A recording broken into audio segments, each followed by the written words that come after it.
In the vast expanse of space, where civilizations rise and fall like distant stars, there exists a truth that echoes across the galaxy. Sometimes salvation comes from the most unexpected source. When the proud Zilani Empire, masters of genetic perfection and social hierarchy, faces extinction from an ancient plague, they are forced to seek help from the one species they've always considered inferior: humanity. What begins as a desperate political alliance through forced marriage becomes something far more profound. Witness how a human's simple acts of kindness can shatter centuries of prejudice, and discover why the most advanced civilizations in the universe still have so much to learn about the true meaning of strength, honor, and love. This is the story of Lyra Veltar, the Zilani noble condemned to marry a human she's never met, and Captain Marcus Chun, a man who will show her that sometimes the greatest power lies not in dominating others, but in choosing to be gentle when you have every reason to be cruel. The crystalline spires of New Zilani pierce the purple sky like frozen lightning, their surfaces reflecting the dying light of 3 setting suns. Within the highest tower of the Imperial Palace, Lyra Veltar stood before a wall of pure diamond, watching her reflection fragment into 1,000 different versions of herself. Each fragment showed the same thing: a young woman with silver skin marked by the intricate blue tattoos that proclaimed her noble birth, her large violet eyes filled with a resignation that had settled there like sediment over the past 3 months. "The human vessel approaches the outer perimeter," announced her personal attendant, Kira, her voice carrying the carefully neutral tone that all servants used when delivering news they knew would be unwelcome. The council estimates arrival within 2 solar rotations. Lyra's reflection didn't change. She had expected this moment for weeks, ever since the Zilani High Council had announced their decision. The Crimson Decay, a plague that had already claimed 12 worlds in their empire, showed no signs of slowing. Their best scientists had failed. Their most advanced medical technology had proven useless. And now, in an act that would have been unthinkable just a year ago, they were turning to the humans for help.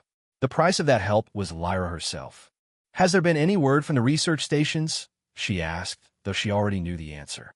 If there had been a breakthrough, if their own people had found a cure, the marriage alliance would be called off immediately.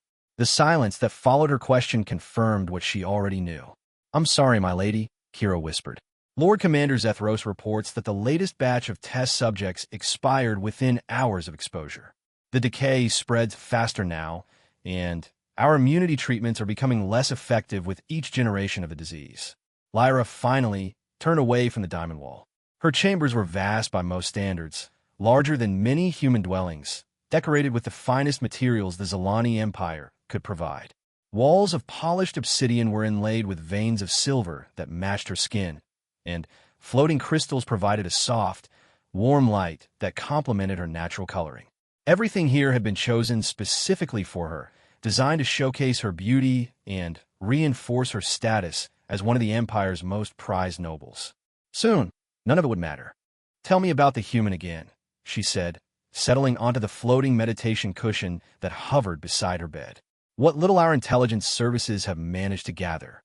Kira consulted the data pad in her hands, though Lyra suspected she had memorized every detail by now. Captain Marcus Chun of the Terran Diplomatic Corps, age 32, standard years. Previously served as a combat medic during the Centauri conflicts. Has degrees in both xenobiology and diplomatic relations from Harvard Terry University. No criminal record. No evidence of genetic modifications or artificial enhancements. Unmarried, as far as our sources can determine, yes. His psychological profile suggests he volunteered for this assignment. Kira paused, then added carefully, "The analysts note this as unusual behavior for a human male." Lyra almost smiled at that. Of course it would seem unusual to the Zilani analysts. In their culture, males were rarely given positions of real authority, and never in matters as important as interstellar diplomacy. The idea of a human man volunteering to marry into an alien nobility was probably incomprehensible to them. Physical description: standard human parameters. Brown hair, brown eyes, approximately 6 feet in height. No distinguishing marks or features of note. Kia hesitated. "My lady, if I may ask, are you concerned about the physical aspects of this arrangement?" Lyra considered the question. Zalani marriages among the nobility were typically arranged for political advantage, but they usually involved at least some measure of choice. Both parties would meet, evaluate each other's suitability, and could request alternative matches if the pairing proved completely incompatible. This situation offered no such luxuries. "I'm concerned about everything, Kira," she said honestly. "We know virtually nothing about human social customs, their expectations in marriage, their biology.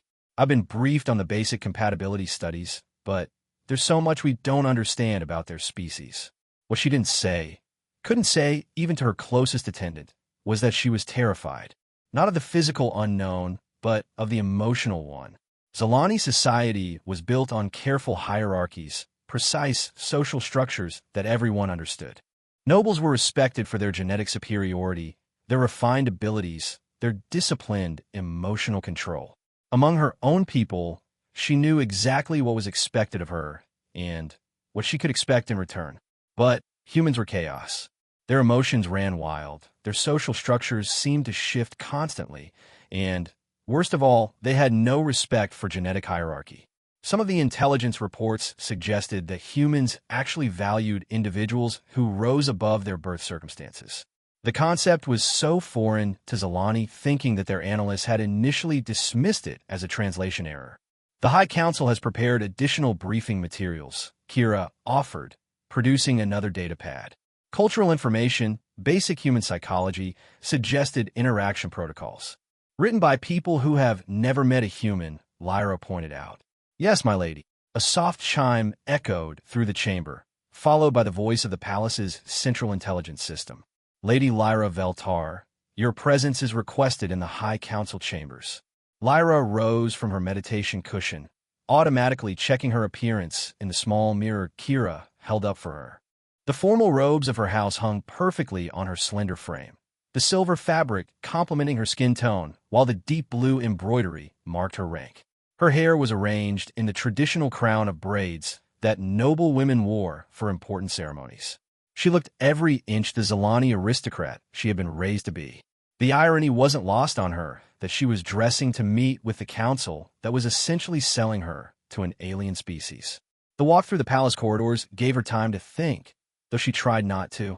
The walls here were lined with portraits of her ancestors, generations of Veltar nobles who had served the empire with distinction. Her great-grandmother had been instrumental in the conquest of the Rigel system. Her grandfather had negotiated the trade agreements that brought prosperity to 17 worlds. Her own mother had died in service to the empire, commanding a fleet during the border wars with the Kytherian alliance. All of them had sacrificed for the empire. None of them had been asked to sacrifice quite like this. The High Council chambers were exactly as she remembered from her last appearance 3 months ago, when they had first informed her of their decision. The room was a perfect circle, with 13 raised seats arranged around the perimeter and a small platform in the center where petitioners or witnesses would stand. The ceiling was open to the sky, allowing the light of the setting suns to create dramatic patterns on the polished floor. Today, 12 of the 13 seats were occupied. Lord Commander Zethros sat in the highest position, his ancient face carved into an expression of stern authority. Beside him sat Lady Morvain, the Empire's chief scientist, and General Kylex, who commanded their military forces. The others were equally distinguished, equally powerful, and equally resigned to a course of action that would have been unthinkable just a year ago. "Lady Lyra," Lord Commander Zethros began without preamble, "the human diplomatic vessel will arrive tomorrow. Are you prepared to fulfill your duty to the Empire?" It wasn't really a question. They all knew she had no choice, and she had made her peace with that fact months ago. Still, the ritual had to be observed. "I am prepared, Lord Commander. The humans have transmitted their marriage customs for our review. The ceremony will be conducted according to their traditions, with some modifications to acknowledge Zalani law. You will become the legal wife of Captain Marcus Chun under both human and Zalani law, with all the rights and responsibilities that entails." "Understand." Lady Morvain leaned forward slightly. "The research data the humans have provided in advance shows considerable promise. Their approach to treating the Crimson Decay is completely different from our own We methods. stand If the marriage united alliance proceeds successfully, as one. we estimate a 90% chance of developing an effective treatment within 6 months. And if the alliance fails? Lyra asked. The question hung in the air for a long moment. Finally, General Kylex answered. Current projections suggest total systemic collapse within 18 months. The plague has now reached the core worlds. We estimate that 90% of our population will be dead within 2 years. Lyra nodded. She had heard these numbers before, but they still carried the weight of absolute finality. The proud Zalani Empire, which had stood for over 3,000 years, which had conquered 47 star systems and developed the most advanced genetic modification technology in the known galaxy, was dying from a microscopic organism that their best minds couldn't defeat. The human delegation will be received with full honors, Lord Commander Zethros continued. The marriage ceremony will take place 3 days after their arrival, followed immediately by the signing of the research sharing agreements. You will accompany Captain Shun to the human research facility on Kepler Station, where you will remain until either a cure is developed or... He didn't finish the sentence. He didn't need to. Will I have any contact with our people during this period? Lyra asked. Regular communication will be maintained. However, the humans have been very specific about their requirements. The marriage must be genuine in their eyes, not merely a political formality. This means you will be expected to adapt to their customs and lifestyle during your time with them. Lady Morvain consulted her notes. Our cultural analysts have identified several key differences in human marriage customs that you should be aware of. Humans place great emphasis on emotional compatibility between spouses. They expect regular physical affection, shared decision-making, and what they call quality time together. These concepts may seem foreign, but they are apparently essential to human psychology. Physical affection? Lyra, try to keep her voice neutral. Hand-holding, embracing, kissing. Our researchers believe these behaviors serve to strengthen pair bonding in human relationships. You will need to participate in these activities to maintain the credibility of the alliance. Lyra felt something cold settle in her stomach. Zalani nobility rarely touched outside of formal greeting ceremonies. The idea of casual, frequent physical contact with a stranger felt almost obscene. There's more, General Kylex added grimly.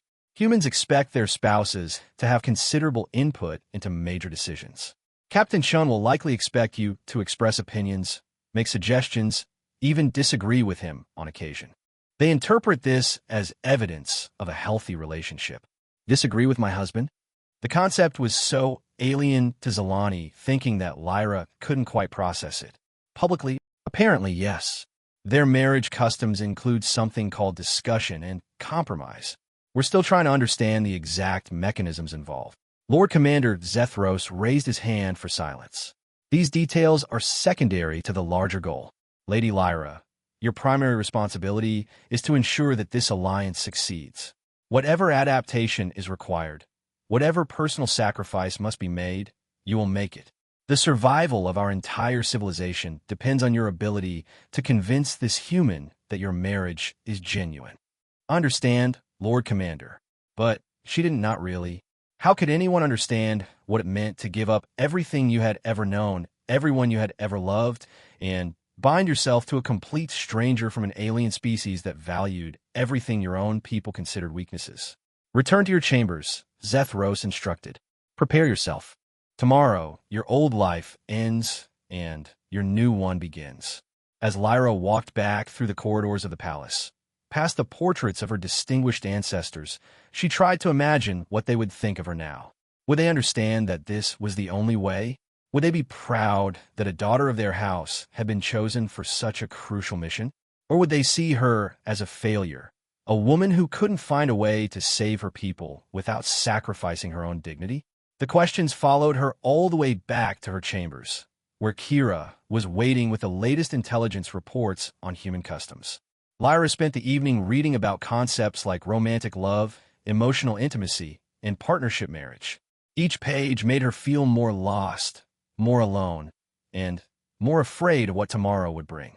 Outside her window, the 3 suns finally set, leaving the sky painted in shades of purple and gold. Somewhere beyond the stars, a human ship was traveling toward her world, carrying the man who would become her husband whether she wanted it or not.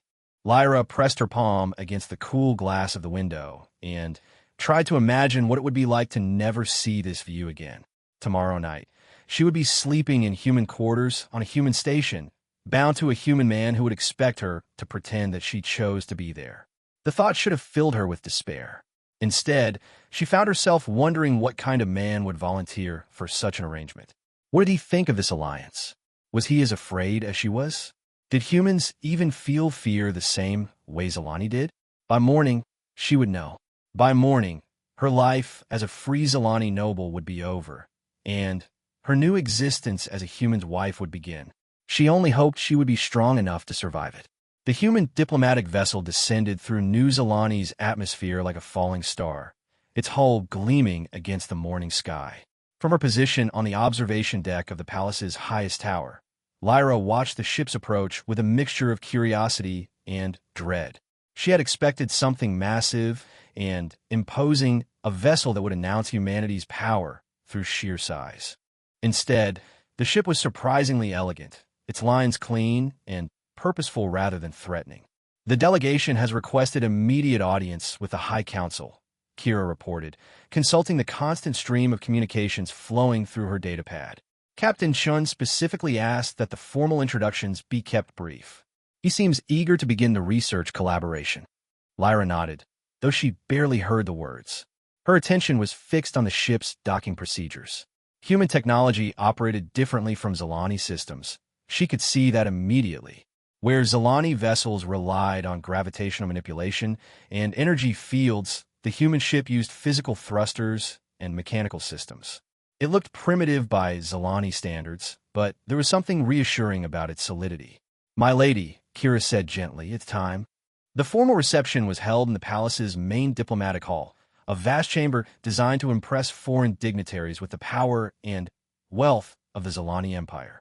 The walls were lined with precious metals and rare crystals, while the ceiling displayed a slowly shifting hologram of the Empire's 47 conquered worlds. Normally, Lyra would have felt pride looking at this display of Zalani achievement. Today, it felt like a monument to something that was already ending. The High Council was arranged in their formal positions, each member wearing the elaborate robes of state that marked their rank and authority. Lyra stood slightly apart from them, wearing the silver and blue formal dress that proclaimed her status as a noble daughter of the Empire. She had spent an hour with her stylist that morning, ensuring that every detail of her appearance would reflect well on her people. When the doors to the hall opened, Lyra felt her breath catch in her throat. The human delegation entered with a confidence that surprised her. She had expected them to be intimidated by the grandeur of the chamber, to hesitate or show signs of nervousness. Instead, they walked forward with the easy stride of people who were comfortable in their own power. Captain Marcus Chun was not what she had expected. The intelligence reports had described him as unremarkable, a standard example of human male physiology. But seeing him in person, Lyra realized how inadequate those descriptions had been. He was tall, yes, but it was the way he carried himself that caught her attention. There was no arrogance in his posture, no attempt to dominate the space around him. Instead, he moved with the quiet confidence of someone who had nothing to prove. His uniform was simple by Zalani standards, dark blue fabric with minimal decoration, but it fitted him perfectly and bore signs of regular wear. This wasn't ceremonial clothing pulled out for special occasions. This was the everyday uniform of a working officer. His brown hair was shorter than was fashionable among Zalani males, and his brown eyes held an alertness that seemed to take in everything around him without making judgments about what he saw. When he smiled at the assembled council members, Lyra felt something unexpected happen in her chest.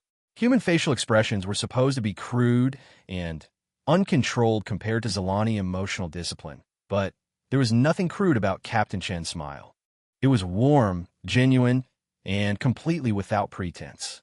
"Lord Commander Zethros," he said, his voice carrying clearly through the vast chamber. "Thank you for receiving us. I'm Captain Marcus Chun, and these are my colleagues Dr. Sarah Kim and Ambassador David Park." His pronunciation of his Zalani names was surprisingly good. Someone had taken the time to learn their language properly, not just rely on translation devices. "Captain Chun," Lord Commander Zethros replied, his tone carefully neutral. "Welcome to New Zealand. We trust your journey was without incident." "Smooth sailing," Marcus replied, then seemed to catch himself. "I apologize." Human expression. "The journey was completed without problems."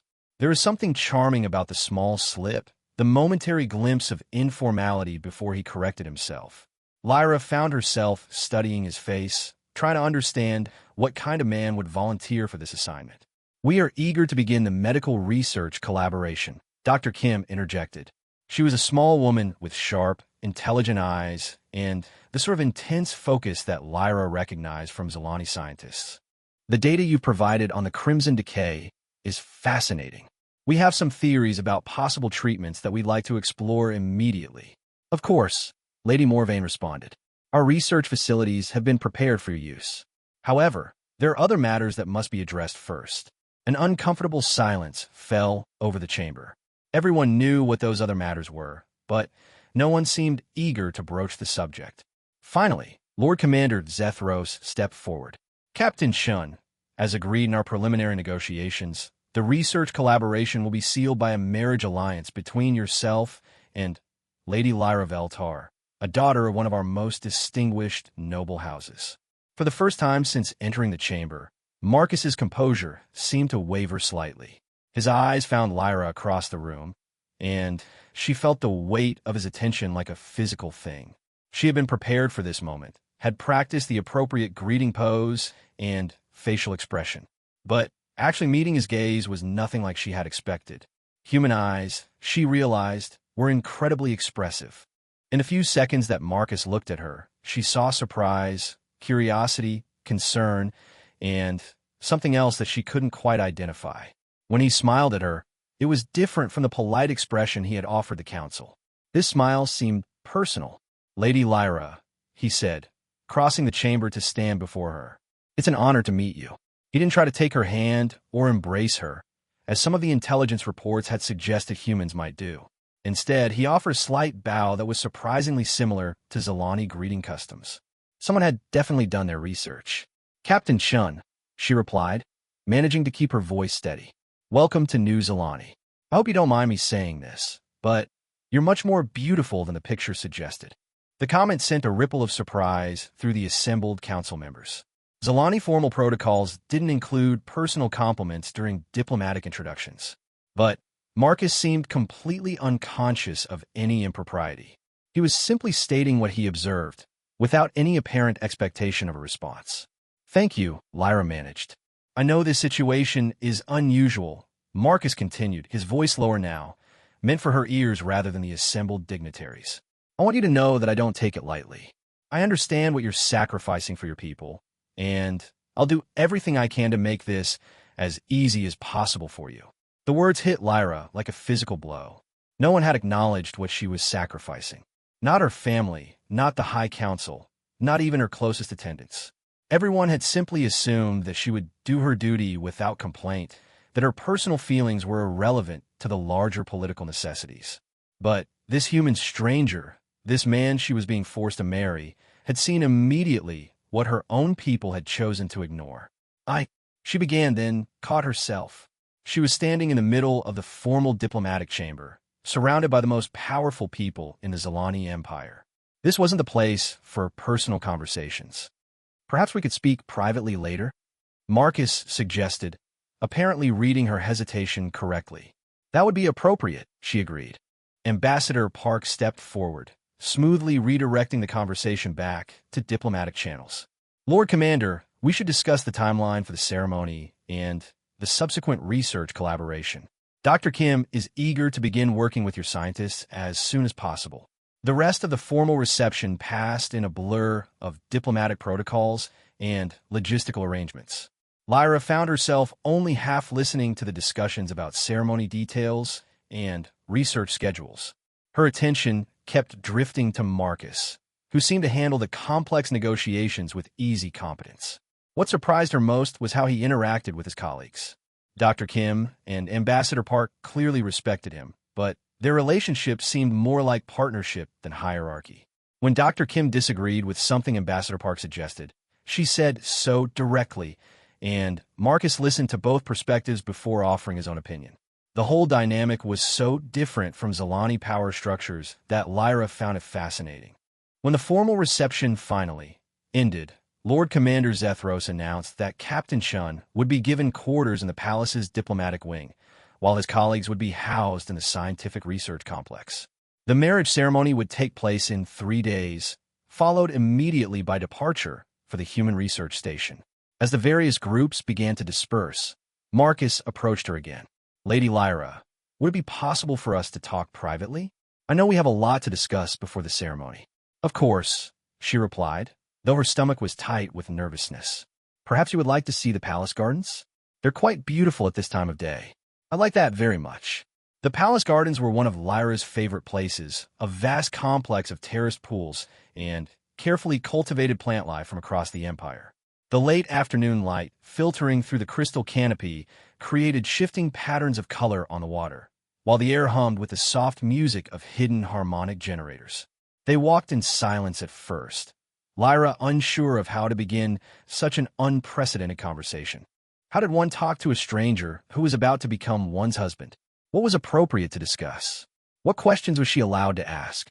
"This is incredible," Marcus said finally, pausing beside one of the larger pools. "I've seen a lot of worlds, but nothing quite like this. The way you've integrated the architecture with the natural landscape is remarkable." "Thank you. These gardens were designed by my great-grandfather. He believed that true power should enhance beauty, not destroy it." "Wise man." Marcus turned to look at her directly. "Lady Lyra, I know this situation is difficult for you. I want you to know that I didn't enter into this arrangement lightly. May I ask why you volunteered?" The question slipped out before she could stop herself. It was probably inappropriate to ask such a direct personal question, but she found that she genuinely wanted to know. Marcus was quiet for a moment, watching the patterns of light on the water. "Have you ever heard of the Centauri conflicts?" "Only in general terms. A border war between human factions, I believe. Something like that. I served as a combat medic during the worst of it. Spent 3 years watching good people die from diseases, injuries, and conflicts that could have been prevented if we'd been smarter, more cooperative, more willing to work together instead of fighting each other." His voice carried a weight of memory that Lyra recognized. She had heard the same tone from Zilani veterans who had served in the border wars. "When I heard about the Crimson Decay, about what it was doing to your people, I couldn't stand by and do nothing. And when your government proposed this alliance," he shrugged. "It seemed like the best way to make sure the cooperation actually worked." "You married a complete stranger to prevent a war?" Lyra asked, trying to understand his reasoning. "I married a complete stranger to prevent a genocide," Marcus corrected gently. "Your people are dying, Lady Lyra. If we can save them, if we can find a cure for this plague, then whatever personal sacrifice is required seems pretty minor by comparison." The simple honesty of his response left Lyra speechless. In Zilani society, such direct discussion of personal motivations was considered crude and inappropriate. Nobles were expected to be above such things, to act from duty rather than emotion. But Marcus spoke about his motivations as if they were the most natural thing in the world. "I have to ask," he continued, "how are you feeling about all this? I can't imagine it's easy to be essentially traded away to an alien species." Again, the directness of the question caught her off guard. No one had asked her how she felt about the arrangement. Everyone had simply assumed that she would fulfill her duty without complaint. "I am honored to serve the Empire," she said carefully, falling back on the formal response she had been trained to give. Marcus studied her face for a long moment. "That's the official answer. What's the real answer?" Lyra felt something crack inside her chest. The careful emotional control she had maintained for months, the disciplined acceptance of her fate, the resigned dignity she had worn like armor, all of it threatened to crumble under the gentle pressure of a single honest question. "I'm terrified," she admitted, the words coming out in a whisper. "I don't understand your customs, your expectations, your anything, really. I've been briefed on human social structures, but reading about something and living it are completely different things. I don't know how to be a human wife. I don't know what you'll expect from me. I don't even know what questions I'm allowed to ask." Marcus was quiet for a long moment, and Lyra immediately regretted her honesty. She had shown weakness, revealed her fears to a virtual stranger. It was exactly the sort of emotional display that Zalani nobility were trained to avoid. "Thank you for being honest with me," he said finally. "And for what it's worth, I'm scared too." "You are?" The confession surprised her. "Of course. I've never been married to anyone, let alone someone from another species. I have no idea what you'll expect from me, or what your customs are like, or how to navigate the cultural differences between us. I'm terrified of accidentally offending you or making you uncomfortable." There was something liberating about hearing her own fears reflected back to her by someone who was supposed to be confident and in control. "Perhaps," she said slowly, "we could learn together." Marcus smiled, and once again Lyra felt that strange flutter in her chest. "I'd like that very much," he said. "Lady Lyra, would you be willing to make a deal with me?" "What kind of deal?" "Let's agree to be honest with each other. No diplomatic protocols, no formal politeness, no pretending things are fine when they're not. If something I do makes you uncomfortable, tell me. If you don't understand something about human customs, ask. If I screw up in some way that violates Zalani etiquette, let me know." The proposal was so radical, so contrary to everything she had been taught about proper behavior, that Lyra almost refused automatically. But something in his expression stopped her. "You would want me to criticize you? Correct you? I'd want you to communicate with me." Marcus corrected. "Good partnerships require good communication, and we're going to be partners in this whether we like it or not. We might as well try to make it work." Partnership. The concept was alien to Zalani marriage customs. Equal voices and decisions that affect both of us. Shared responsibility for making this relationship function. Mutual respect for each other's perspectives and needs. He paused. "Is that something you'd be interested in?" Lyra stared at him, trying to process what he was offering. A marriage where she would have equal voice, where her opinions would matter, where she could express disagreement without being seen as disrespectful. "Yes," she said finally. "I think I would like that very much." "Good." Marcus extended his hand toward her, palm up. "Partners." Lyra looked at his outstretched hand, remembering the intelligence briefings about human-touching customs. Slowly, carefully, she placed her palm against his. His skin was warm and slightly rough, completely different from the smooth, cool texture of Zalani hands. But the contact wasn't unpleasant. It was grounding somehow,